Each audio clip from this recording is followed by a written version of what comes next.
Senator Snowe.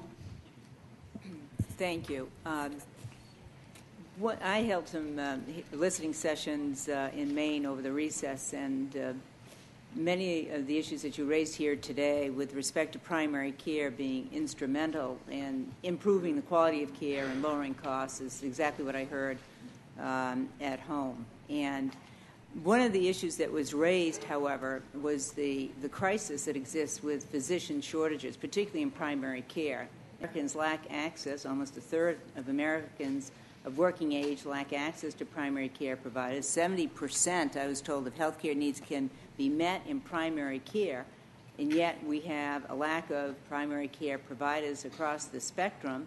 And in fact, we'll have a serious crisis by the year 2025, and even more so if changes are made to the system. So I'd like to ask you, Dr. Tooker, and Mr. Hackbarth, and anybody else who cares to comment on this question, how do we reverse that? And what's the timetable for reversing it? Because obviously it's going to take some time to turn the ship around with respect to primary care physicians and nurse practitioners, physician assistants across the spectrum. Tooker, would you care to comment?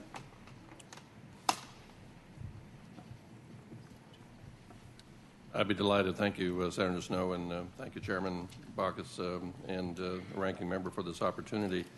Senator Snowe has said, I think it's, on the one hand, the value of primary care is highly recognized as a critical part of a high-performing health system, but that value is not translated into valuing primary care providers, including physicians in this country.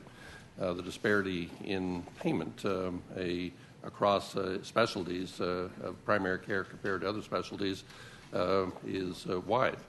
And the first recommendation would be to restore those primary care physicians who are providing care right now with quickly, immediate improvements in reimbursement for primary care physicians now.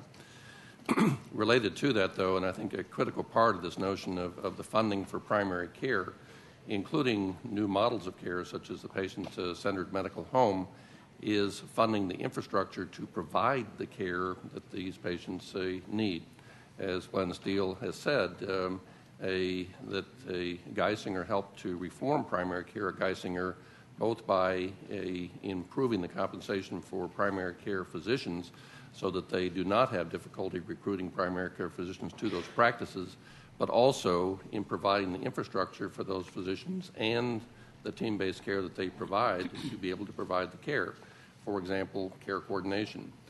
As thinking about our Medicare population in particular, about a quarter of Medicare patients have 5 or more chronic conditions. They'll see lots of physicians over the course of a year, 40 or more outpatient visits in a year, hospitalizations, et cetera. There's an enormous amount of information that has to be managed for each individual patient, and that does require infrastructure. It requires the people with the skills, such as advanced practice nursing, which in team-based care is invaluable, but also requires, and Glenn mentioned, you can't do this without the electronics. And the need for practices to be able to acquire health information technology, and that obviously that's been a big part of the stimulus package as well. I think we also, at the same time, need to recognize that the demand for these services is only going to increase with an aging population. And to your point about prevention, and I think Senator Cornyn made the same point, is at the present time, primary care, the population health preventive services are not reimbursed, so that in a practice, there is not time for the physician and the team to provide those services now.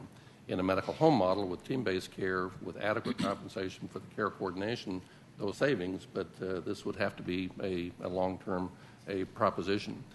The other last point I want to make in response to your question, Senator, is that while I am a huge admirer, I'm from Pennsylvania now, formerly from Maine, I'm a huge admirer of Geisinger, but we have to recognize that the vast amount of this care in this country is provided in practices of 5 or less now, 80% or so. And we're talking about in the range in the 2006 National Ambulatory Care Study of $900 million ambulatory visits in the course of a year. So the vast amount of this is taking place in small settings. And there's this big divide between the electronics that Geisinger has and what a 2 or 3 person practice has. And while we might want it some other way, that's the reality in which we're dealing with right now.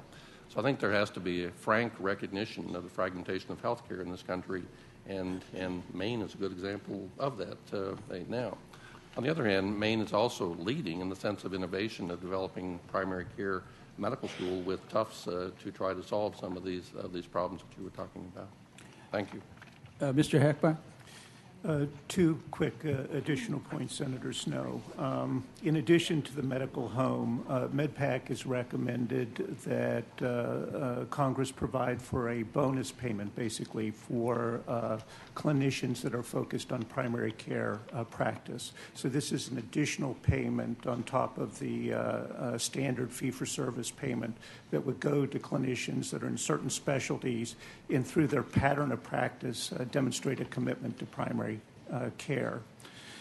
In addition to that, we've made several recommendations about the process by which Medicare sets the fees for different types of services, the relative values, and we think that that process is skewed in a way that's detrimental to primary care. The last point that I'd make is that, even if we do all of these things, medical home, primary care bonus, change the RVU setting process, the unfortunate reality is that we're going to face a shortage of primary care clinicians in the future. We're going to have too many older people with complex illnesses and not enough people coming through the pipeline. And so I think another part of the, if not solution, another part of addressing the problem is increased use of advanced practice nurses. In Harvard Vanguard Medical Associates, my old group, we made extensive use of advanced practice nurses to complement the efforts of physicians. And I think the healthcare system needs to do that more broadly. I'm hearing from my hospitals in Spokane, and I know Mr. Umdenstock, you just came from there running the association. Patients are now coming back to the emergency room for their primary care. The emergency room, it's not just the cost of going to the emergency room for that. People are using the emergency room as their primary care physician, and it's costing us. And so we have to deal with this demand wave that's coming in for the population and match it up with the education programs. So I wondered if you supported those kinds of incentives. Yeah. MedPAC has just recently begun looking at medical education and Medicare's role in financing medical education to see if there are ways that we can use the leverage of that financing to influence the output. We've not yet made specific recommendations. We may well this coming fall. But among the issues that we've identified are, of course, the mix of people being trained is not what we would want from the perspective of a high-performance health system. And conceivably, and this is not a MedPAC recommendation, but conceivably, you could imagine Medicare saying, we are going to skew our payments to reward more primary care training than others. You could imagine Medicare or the federal government more broadly establishing special programs of expanded loan forgiveness for clinicians who commit to primary care activities. There are also some more technical issues in how Medicare pays for residents that actually get in the way of proper ambulatory training. The training is skewed towards inpatient hospital and away from ambulatory settings. So there are a number of levers that we think Medicare might be able to influence that could change the output in constructive ways.